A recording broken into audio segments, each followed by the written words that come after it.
निलंबित पोलीस बनकर अटकेमध्ये आता आलेला आहे। गृह विभागाकडून फलटण बलात्कार प्रकरणामध्ये 2 पोलीस निलंबित करण्यात आले होते। पोलीस उपनिरीक्षक गोपाळ बदनेवर 4 वेळा बलात्कार केल्याचा आरोप सुद्धा करण्यात आलेला होता।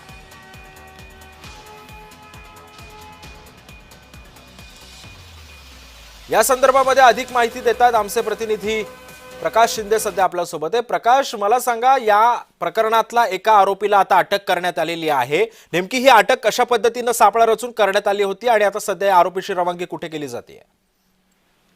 नक्कीच या प्रकरणात जो प्रशांत बनकर हा जो आरोपी आहे, या आरोपीला आज सकाळी पहाटेच्या दरम्यान त्याच्या मित्राच्या फार्म हाऊस वरून अटक करण्यात आली आहे।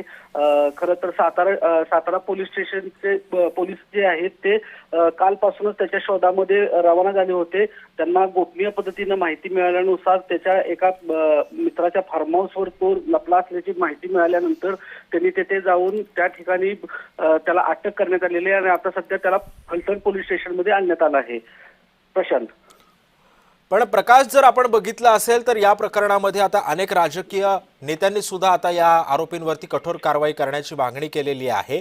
आता पुढचा तपास कसा केला जाणार आहे आणि दुसऱ्या आरोपीचा आता नेमका कशा पद्धतीने शोध पोलीस घेत आहेत?